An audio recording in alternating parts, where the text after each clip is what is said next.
복음을 가졌음에도 불구하고 삶이 무너지는 사람들을 우리가 간혹 볼 때가 있습니다. 또 복음이 있음에도 불구하고 하나님의 응답받지 못하고 살아가는 자들도 많이 있습니다. 그 이유가 뭐냐면 복음을 그냥 아는 수준으로만 가졌기 때문입니다. 복음을 아는 수준으로는 하나님이 역사하지 않아요. 그리고 복음을 아는 수준으로는 사탄의 권세가 결박되지 않는 것입니다. 하나님은 우리 성도 여러분들이 복음을 아는 수준을 넘어서 복음이 여러분에게 뿌리 내리기를 원하십니다. 그때부터 성삼위 하나님이 보좌의 능력과 축복으로 역사하시는 것입니다. 열왕기하 12장에 나오는 요아스 왕의 생애를 우리가 보면서 복음이 뿌리 내리는 것이 얼마나 중요한지를 오늘 여러분들이 말씀을 통하여 붙잡는 시간이 되시기를 바랍니다. 자, 첫 번째로 복음이 뿌리 내리지 못한 요아스의 모습을 우리는 볼 수 있어요. 첫째로 여호와 보시기에 정직히 행한 요아스입니다. 오늘 우리가 읽었던 성경 본문인 열왕기하 12장 1절과 2절에 보면 7살의 왕이 된 요아스는 40년 동안 왕으로 통치를 했는데 제사장 여호야다가, 이 여호야다는 지난주 말씀처럼 이 요아스를 그 왕으로 앉힌 제사장이죠. 이 여호야다가 요아스를 교훈하는 동안은 요아스는 여호와 보시기에 정직히 행했습니다. 요아스는 어린 나이인 7살의 왕이 됐지만 여호야다라는 언약이 있고 또 지혜로운 지도자가 그를 교훈했기 때문에 요아스는 어린 나이지만 영적으로 무너지지 않았던 것입니다.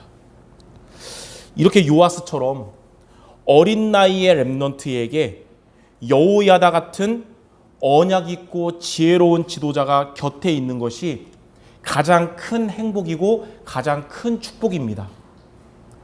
여러분과 관련된 우리 렘넌트들이 가장 큰 행복 또 가장 큰 축복의 인생 되도록 먼저 여러분들이 여호야다 같은 언약 있고 지혜로운 자가 되시기 바랍니다.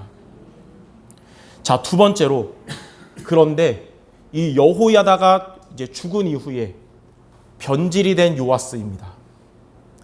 역대하 24장 17절 18절에 보니까 여호야다가 죽은 후에 유다 방백들이 와서 왕에게 절하매 왕이 그들의 말을 듣고 그의 조상들의 하나님 여호와의 전을 버리고 아세라 목상과 우상을 섬겼으므로 그 죄로 말미암아 진노가 유다와 예루살렘에 임하니라. 여호야다가 있을 때는 여호와 보시기에 정직히 행했던 요아스가 이제 여호야다가 죽고 나서 우상 숭배하는 신하들의 아첨과 유혹에 빠져가지고 하나님을 버리고 우상을 섬기기 시작했습니다. 그러니까 요아스의 전반기는 하나님을 섬겼는데 여호야다가 죽은 이후부터는 우상 숭배를 시작한 거예요. 여호야다가 살아있을 때는 하나님만 섬겼던 요아스가 왜 여호야다가 죽은 이후에는 이렇게 우상을 섬기게 되었을까요? 바로 하나님보다 인간 여호야다를 의지했기 때문입니다. 하나님을 의지하지 않고 여호야다를 의지했던 요아스는, 요아스가 의지했던 여호야다가 죽고 나니까 이제 우상 숭배하는 지도자들을 의지해가지고 그들의 말을 따라서 우상 숭배를 시작한 것입니다. 그러면 또 여호야다가 살아있을 때는 하나님을 섬겼던 지도자들이 왜 여호야다가 죽은 이후에는 우상을 섬겼던 것일까요? 그들은 진정으로 하나님을 믿은 게 아니라 형식적으로 하나님을 믿었기 때문입니다.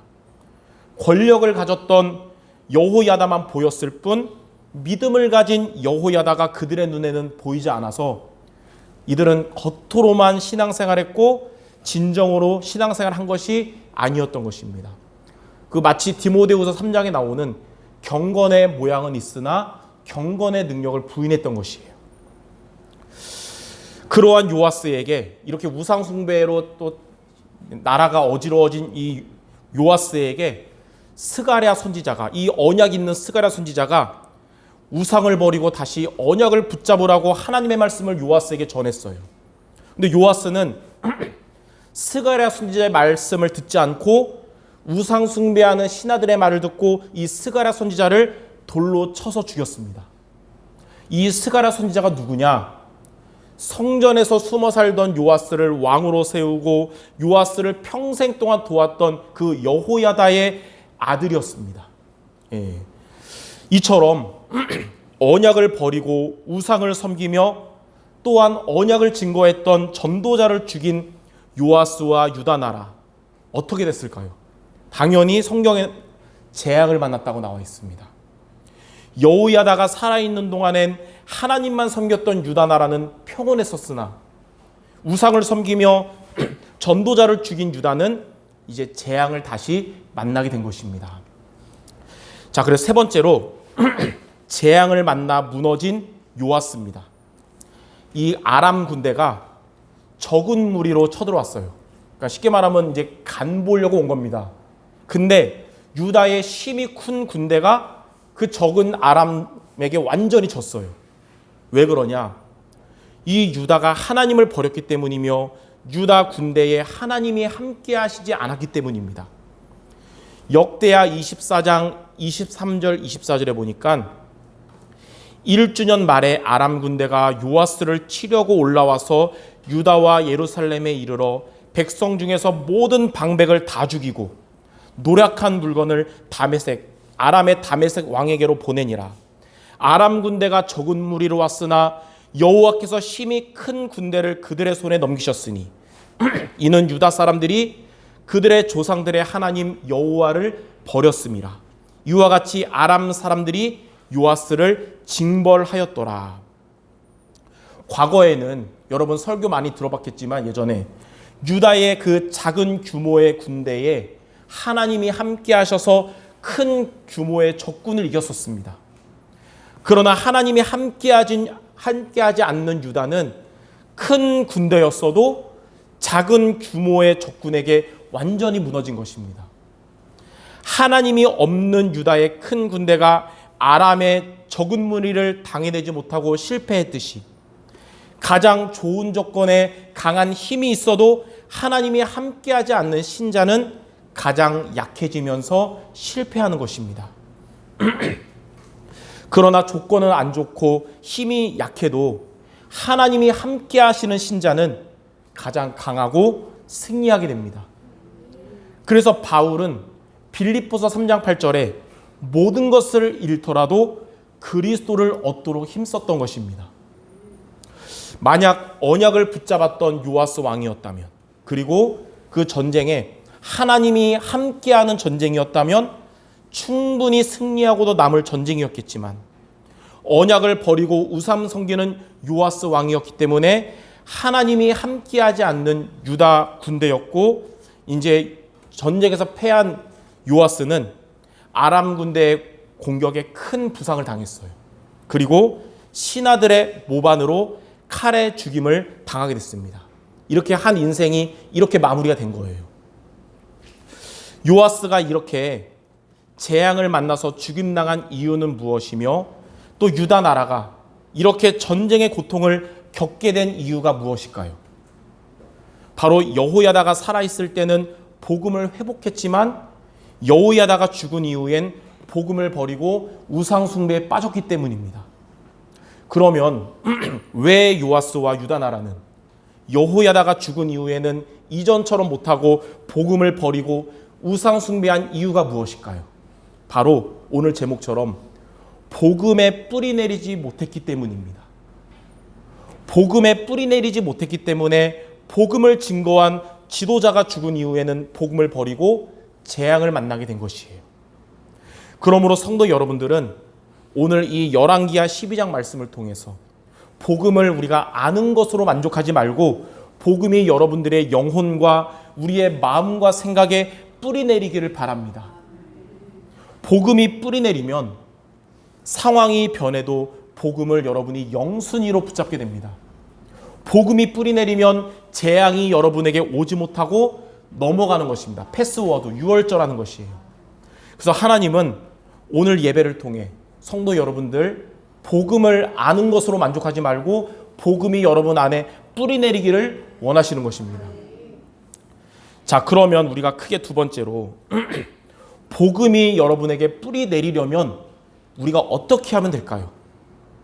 여러분이 복음을 아는 수준을 넘어서 복음이 뿌리 내리도록 오늘 본문의 이 열왕기하 12장 말씀을 통해 두 가지를 여러분이 미션으로 마음에 담으시길 바랍니다. 자, 첫 번째로 의지의 대상을 바꾸어야 합니다. 요아스는 어린 나이에 영적 지도자 여호야다의 교훈을 받았는데 그는 여호야다가 말씀한 하나님을 의지하지 않고 이 여호야다를 의지한 것입니다.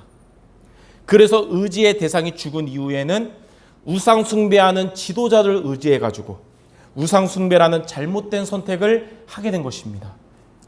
사람은 의지할 대상이 아닙니다. 사람은 그리스도가 아니고 살려야 할 대상인 것입니다.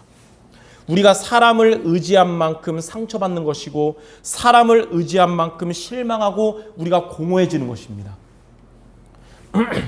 시편 146편 3절과 5절에 보니까 귀인들을 의지하지 말며 도울 힘이 없는 인생도 의지하지 말지니 야곱의 하나님을 자기의 도움으로 삼으며 여호와 자기 하나님에게 자기의 소망을 두는 자는 복이 있도다. 여러분들은 사람이 의지의 대상 되지 말고 하나님이 의지할 대상이 되어야 되는 것입니다. 시편 121편 1절 2절에도 다윗이 이렇게 고백했어요. 내가 산을 향하여 눈을 들리라. 나의 도움이 어디서 올까? 나의 도움은 천지를 지으신 여호와에게서로다. 또 시편 121편 5절 6절에는 여호와는 너를 지키시느니라.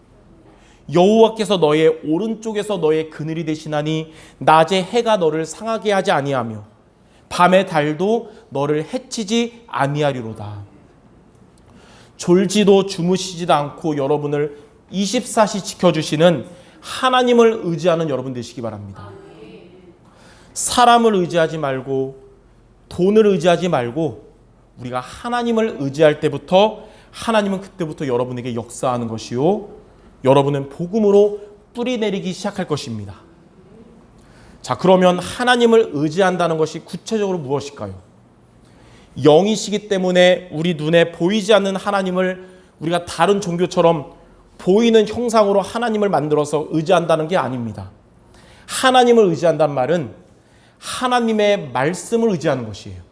말씀은 곧 하나님이시거든요.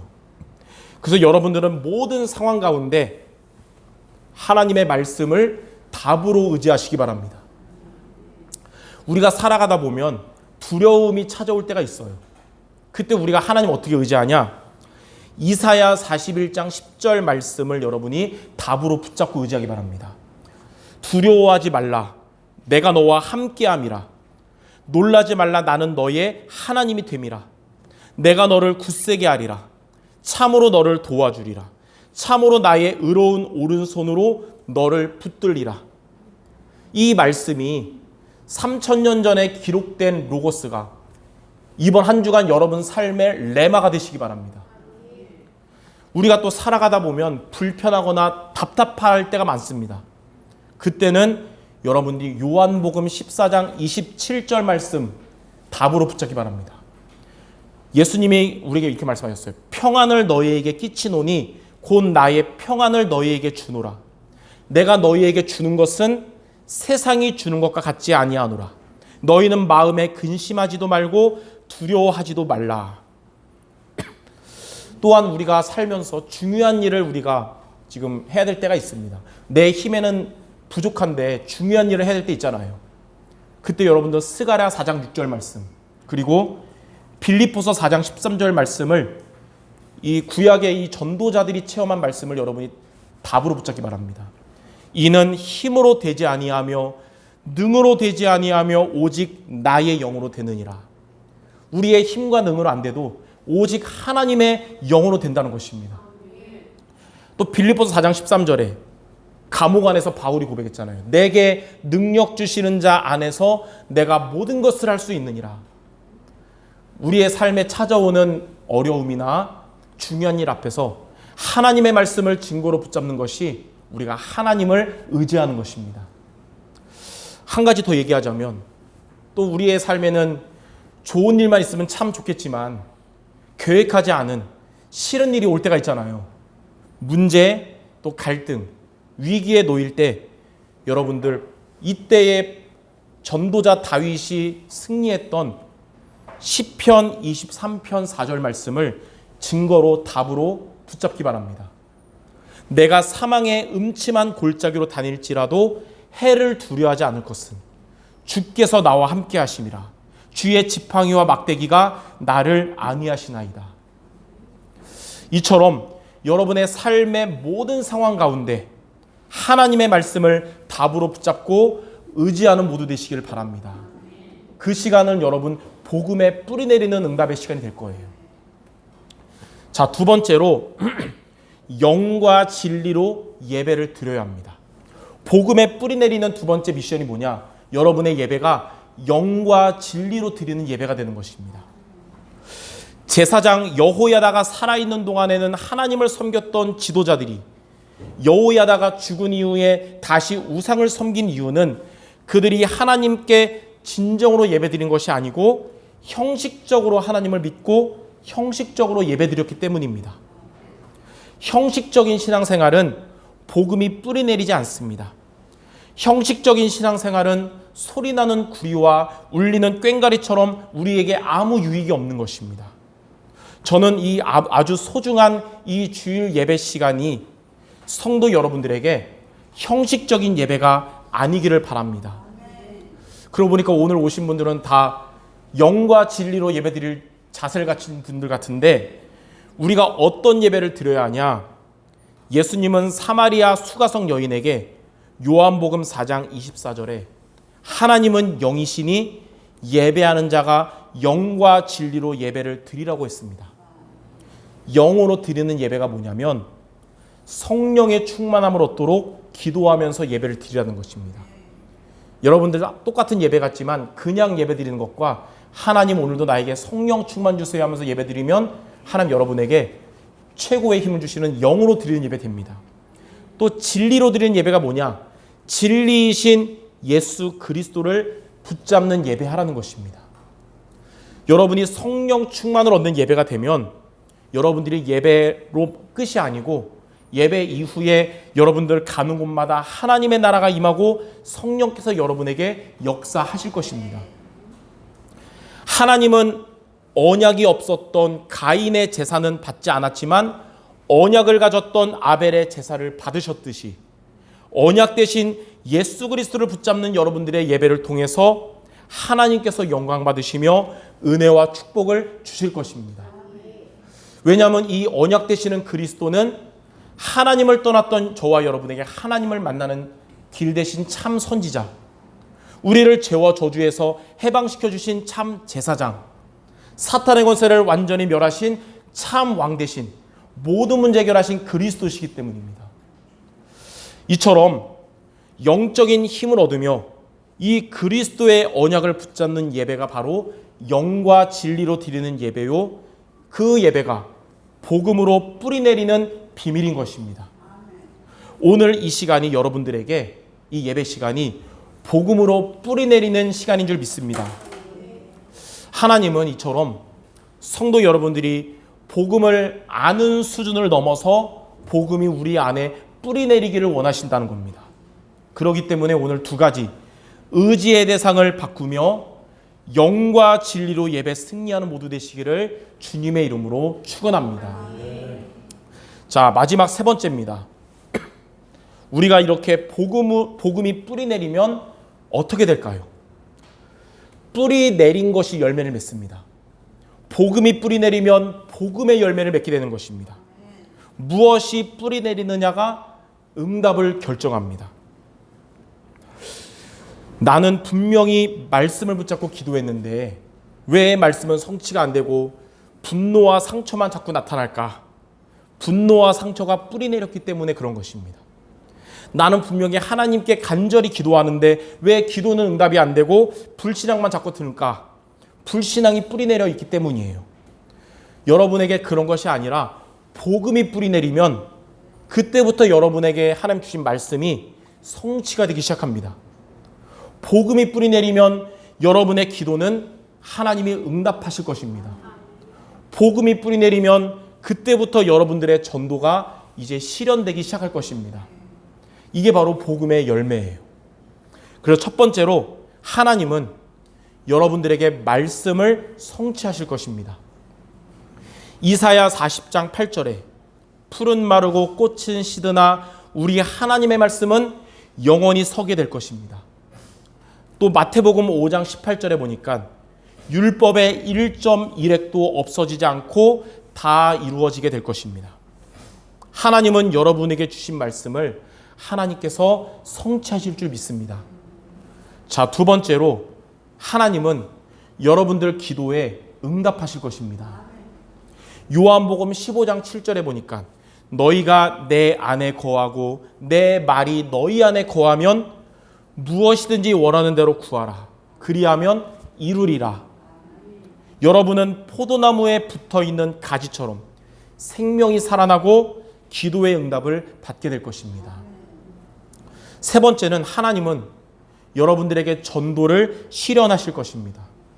우리 주변에는 복음을 아직 거부하거나 비난하는 자들도 있지만 사도행전 13장 48절에 보니까 영생을 주시기로 작정된 자들은 예수님을 구주로 그리스도로 믿게 될 것입니다. 이렇게 여러분들 복음이 뿌리 내려서 말씀이 성취되고 기도가 응답되고 전도가 실현되는 모두가 되시기를 주님의 이름으로 축원합니다. 자, 결론입니다. 하나님이 여러분의 의지의 대상이 되는 방법이 무엇이며 우리가 영과 진리로 예배 승리하는 방법이 무엇이냐? 강단 말씀을 하나님이 주신 나의 말씀으로 붙잡는 것입니다. 강단 말씀을 하나님이 나에게 주신 말씀인 레마로 붙잡는 것이 이게 바로 하나님을 의지하는 것이고 영과 진리로 예배 드리는 것입니다. 어제 핵심 메시지를 듣는데 은혜 받고 붙잡은 말씀 뭐냐? 하나님이 주신 말씀을 나의 레마로 붙잡으면 예배 시간에 하나님의 나라가 임하고 여러분 삶의 현장에 하나님의 나라가 임한다는 것입니다. 그래서 여러분들 사람들의 불신앙과 인본주의의 말을 언약으로 붙잡지 말고 하나님이 주신 말씀을 언약과 미션과 비전으로 붙잡는 모두 되시기 바랍니다. 자, 금주의 언약이 뭘까요? 우리 한 주간 이번 주에 하나님 나에게 하신 약속이 뭐냐? 하나님이 나를 복음으로 뿌리내리는 성도로 부르셨구나. 예, 여러분에게 하나님 뭘 원하시냐? 여러분들 복음으로 뿌리내리는 성도가 되기를 원하신다는 걸 붙잡기 바랍니다. 그럼 금주의 우리 미션이 뭘까요? 복음 뿌리내리도록 두 가지를 우리가 마음에 담는 것인데 사람을 세상을 의지하지 말고 하나님을 의지하자 말씀으로 그리고 영과 진리로 예배를 드리는 성도가 되자. 자, 그러면 금주의 비전 이렇게 할 때 여러분이 받게 될 응답이 뭐냐? 하나님은 언약 붙잡고 이렇게 미션 실천하는 여러분들에게 말씀을 성취하시고 기도에 응답하시며 전도를 실현할 줄 믿습니다. 예. 아, 목사님의 꿈이구나가 아니고 하나님이 성취하실 것이구나 믿음으로 받으시기를 바랍니다. 그래서 말씀이 지나가는 것이 아니고 여러분의 삶에 모두 성취되시기를 주님의 이름으로 축원합니다. 우리 마지막으로 옆 사람에게 우리 성취될 축복의 말로 마칩시다. 지금은 복음으로 뿌리 내리는 중입니다. 아멘. 남녀노소 모두 복음으로 뿌리 내리는 중인 줄 믿습니다. 기도하겠습니다. 하나님, 복음을 아는 수준을 넘어서 복음으로 뿌리 내리기를 원하시는 주님, 우리가 하나님의 이 언약을 믿음으로 받고 말씀으로 하나님을 의지하며 영과 진리로 드리는 예배 승리하는 우리 모두가 되게 하여 주옵소서. 우리 모든 성도들의 삶에 하나님의 말씀이 성취되고 기도가 응답되며 전도가 실현되는 축복을 더하여 주시옵소서. 예수 그리스도 이름으로 기도드립니다. 아멘.